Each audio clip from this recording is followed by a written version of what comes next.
Thank you very much for the kind invitation to participate today. I'm delighted to be here with you all to celebrate this legendary French-American hospital and also to speak alongside so many eminent French hospital specialists. So despite the difference in the language of our presentations, I feel like I'm here with my tribe, and I'm so honored to be here. So I am an architectural historian of medicine. I teach both medical and architectural students, and I'm a bit obsessed with hospitals, um, with hospital architecture, mostly in North America and mostly before World War II, which perhaps helps to explain the use of more in my title.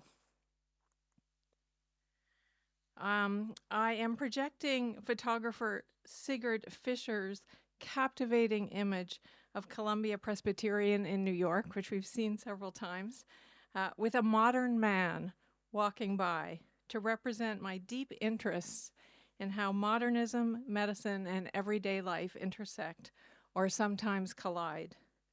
So the collision here, for example, this is one of my favorite photographs, might be that the hospital appears to literally spring out of the natural rock.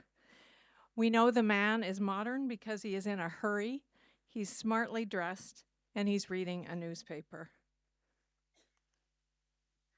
Now, my assignment today, as I understand it, is to put the Saint-Lô Hospital in a transnational architectural history of hospitals and also to comment on its distinctive surgeries, which have captivated me since the first time I saw images of them.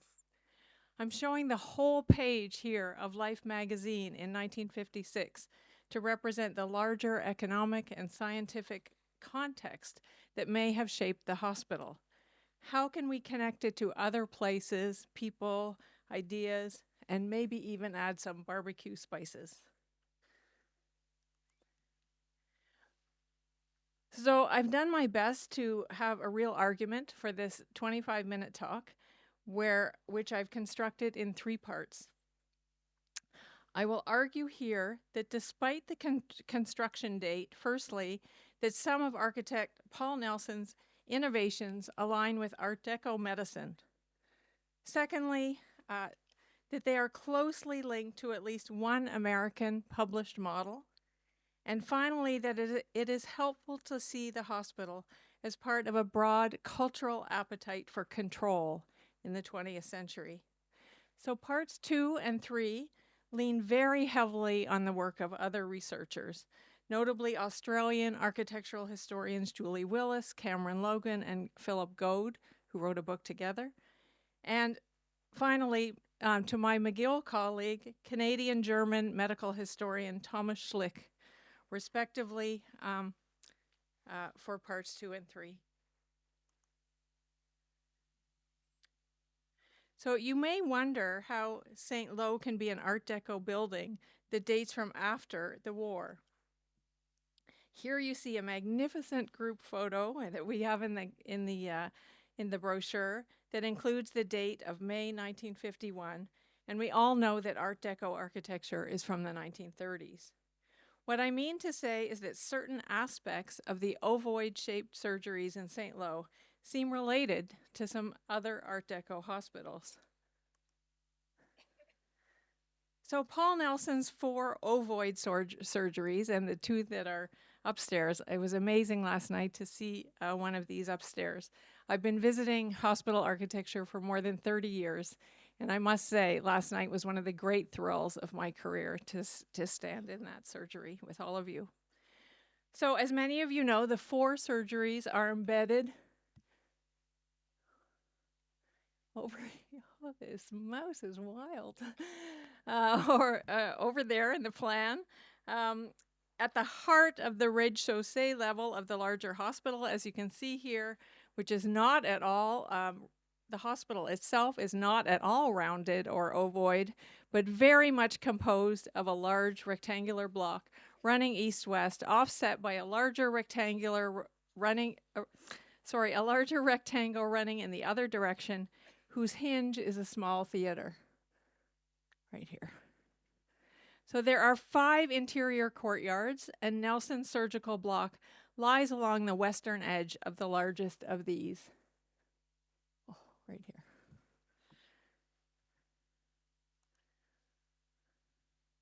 The 4 surgeries comprise what Nelson articulated as a separate sterile zone.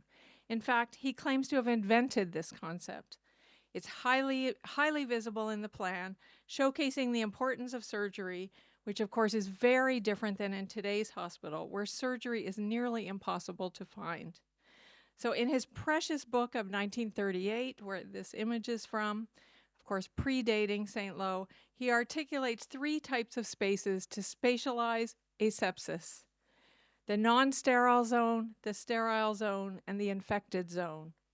Now, Nelson claims to have developed the concept in this building, a 72-bed clinic near Paris designed in 1930, and subsequently for his ambitious City of Health project for Lille, and then for Ismailia, Egypt, for the Suez Company in 1934, we've also heard about. The concept of sterile zones, I should say, was not invented by Nelson. It is evident in hospital planning from the late 19th century. Completely apart from the surgeries, a detail I really admire and think is a great innovation is the so-called airplane corridor in the Paris clinic, which you see here, that slightly swells at its center, anticipating more traffic there. I've never seen that anywhere. This beautiful page of details and sections from progressive architecture shows how the air and lighting were located in the cement mesh that we actually got to touch last night from both sides. And the egg forms, according to Nelson, are beautiful. They have no corners. They put the patient at the center, allowing him or her to play a central role. There are 71 evenly spaced lights, individually controlled and in clusters, which we also saw last night. A journalist in Life magazine likened it to a musical instrument, which feeds into my point 3. Now, please note that the advantage of natural versus artificial lighting was a long-standing debate among surgeons and architects. Surgeons generally did not like natural light because it was unpredictable. Nonetheless, in the first few decades of the 20th century, architects were still designing surgeries with north-facing windows, almost like artist studios. This is Henri Gervais on the left, his painting Before the Operation, a beautiful painting that is supposedly about the blood vessels clamping, how to clamp blood vessels. But obviously it's about other things too, including windows and whether they should be boarded up. It's just astonishing to me that they show the boarded up window, which in the hospitals I've studied, it's a very big thing. On the right is an example of an American naturally lit obstetrical OR from 1912. So over the long 20th century, lighting in surgery basically went from skylights to north-facing windows to a combination of these with a giant fixture or a field of lighting like St. Lo. This is one of the reasons that surgery usually had to be on the top floor of hospitals to have these skylights. This dramatic photo shows the St. Lo space with only 9 lights on, perhaps fine-tuned by the musician surgeon.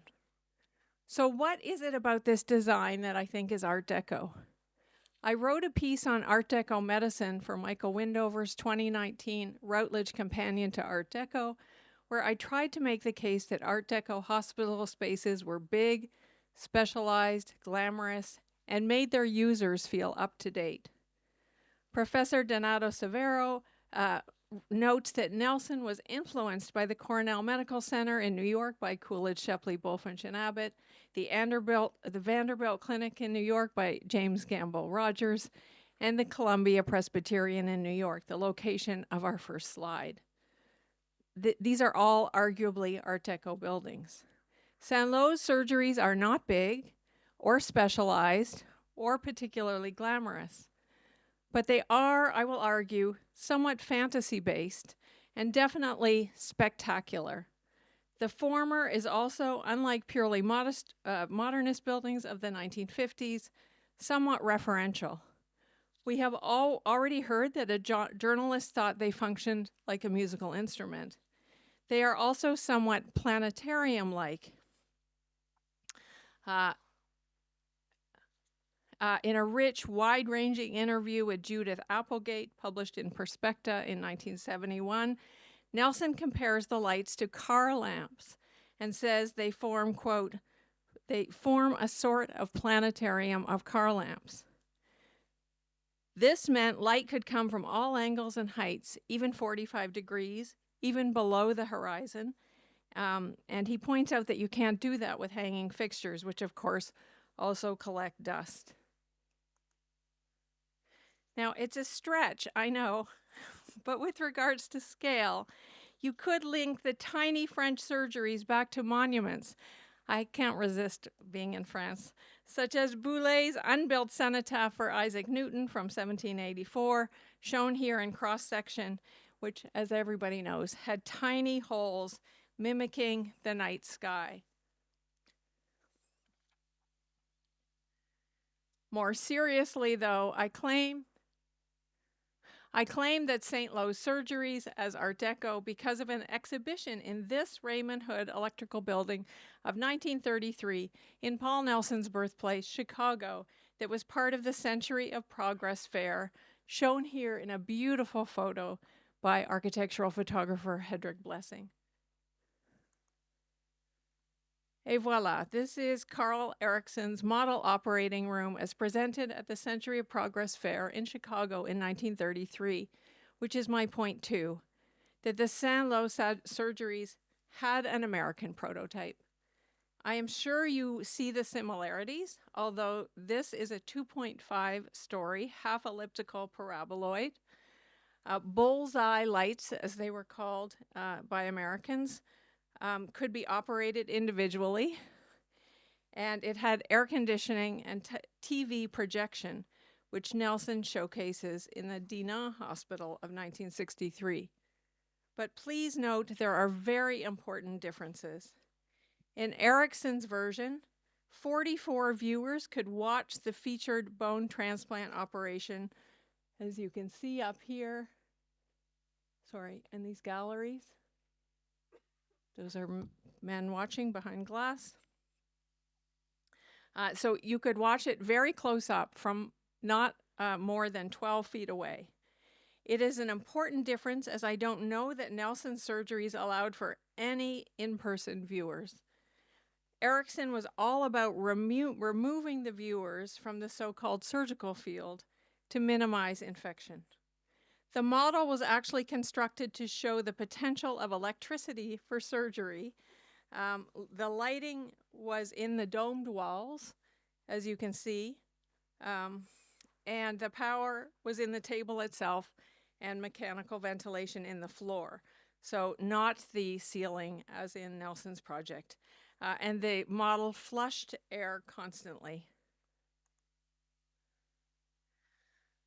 Note, it's not circular. Ericsson's surgery is not circular in plan, but rather a flattened dome within a cube with platforms in the interstitial space that allowed viewers to sit and lean, as you see here.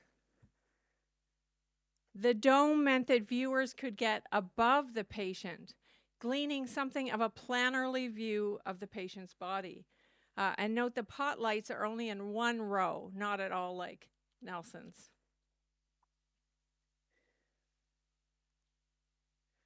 Getting up and over, so to speak, is a kind of throwback to surgical amphitheaters, where viewers got a good view of the patient because the seating was so steep. This is the University of Cincinnati, and I suspect not so long ago, based on some of the technologies. And note that this guy here, right here, is using binoculars, which is quite common.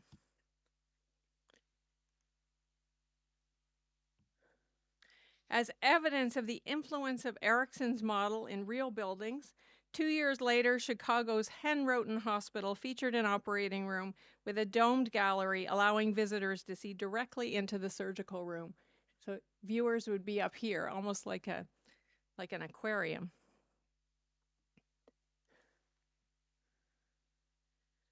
But before we get to my final point 3, and in case you're wondering if Paul Nelson ever visited the Chicago Century of Progress exhibition and saw Erickson's model, I'll say firstly that I don't know. Well, I don't know if he went to it. I don't think he did. And we'll have to ask those who know his work and life much more intimately than I do, like Professor Severo. But I will say that Museum of Modern Art curator Terence Riley notes that Nelson's 10-month stay in the U.S. in 1928 was formational, especially an article that Nelson penned for the Chicago Evening Post, which led to a long and influential correspondence with Buckminster Fuller, as we've seen. And Riley claims this caused a kind of distancing from Le Corbusier.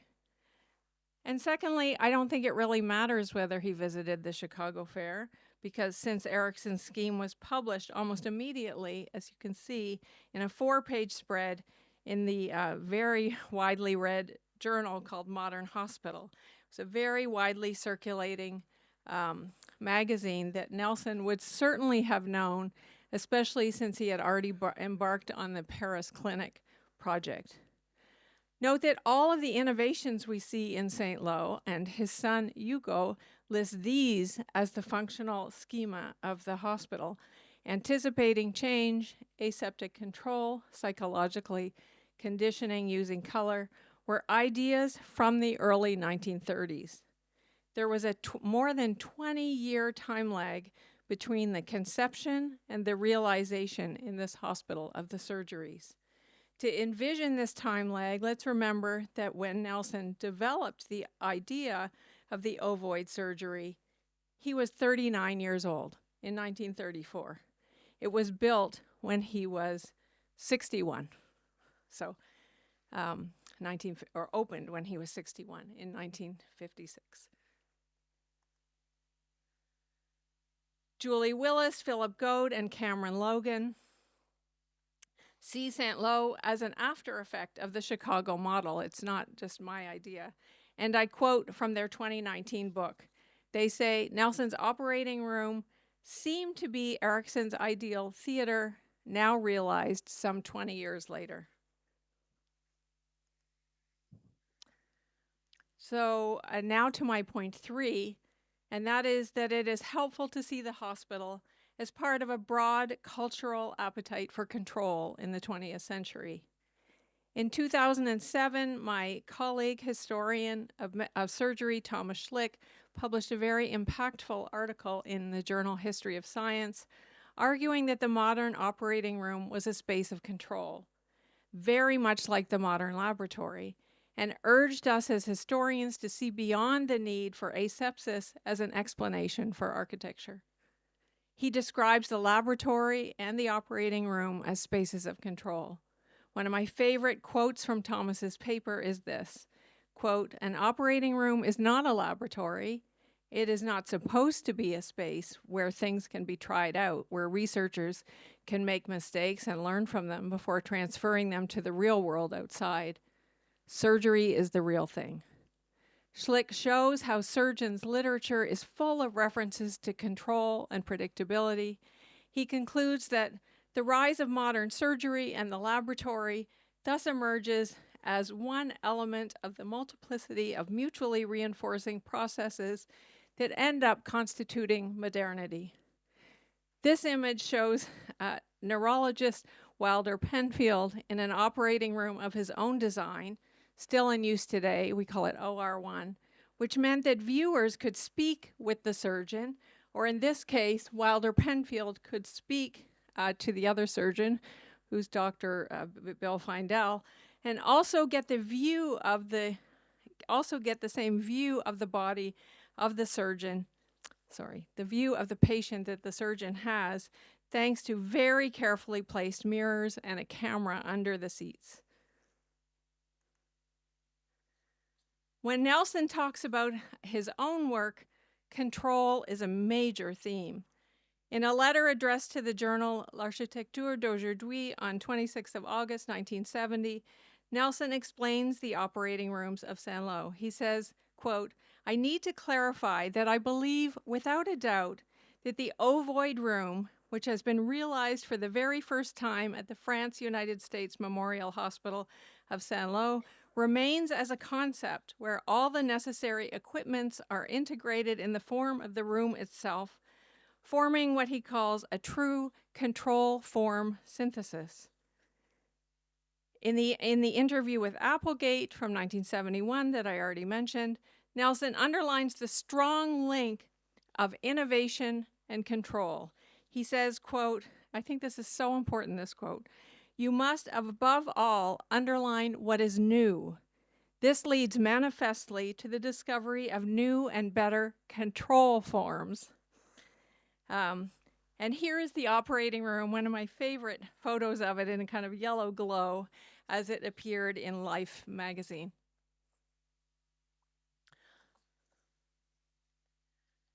Ironically, as I talk to you about lights, I can barely see up here in my notes. That's hence my long pauses here. So all this to say that if I do end up writing something further on the hospital, I think I will use this quest for control as a way to situate Nelson in a much larger architectural culture, far beyond architecture, which I think partially explains his superpowers as a hospital architect. Still a bit unresolved for me is this idea of control as a driving factor, and Nelson's insistence, as expressed in the Chicago newspaper article, that modern architecture accommodates modern life, which of course is completely unpredictable. In the same spirit as the neurological arrangement by Wilder Penfield that I just showed, here is a televised surgery from Chicago from 1949, which shows this deep appetite for control. By the way, to me, Nelson seems somewhat disconnected from some major American hospital architects. The major reason is his distinctive use of the term block hospital, which I think is proof of this. Nelson's use of the term block hospital refers to his concept of zoning and this idea of rooms for 1, 2, and 4 patients, but that is very different than how leading U.S. architects like Edward Fletcher Stevens used the term, which refers more to the typology after the pavilion plan of, again, smaller rooms along double-loaded corridors for fewer patients. And Stevens actually defines the concept in his very popular book, The American Hospital of the 20th Century, first edition, 1918. So at the same time, Nelson seems to be in very close touch with American physicians, which is somewhat curious for such a super connected guy. And Goldberger, in a review of the exhibition at Columbia on Nelson, called Nelson the Zelig of modern architecture. Of course, a reference to the 1983 Woody Allen film where the character just pops up everywhere. So was it the most modern hospital in Europe? In my opinion, its most innovative characteristics was Nelson's approach to build for the healthy, for the visitors and staff, rather than for the patients. Because he understood, and this was very early understanding of this idea, that enhancing the visitor and staff experience would, of course, improve the ways they treated and cared for patients. And what I mean by this is in real architectural terms, is his use of double entries, double corridors, painting only the head wall behind patients in their rooms. We saw this last night in two model rooms, to make the patients look better for the visitors. And of course, making the whole building function as a kind of active beehive and a work of art, a visibly interesting and dynamic institution. In this regard, he was way ahead of his time.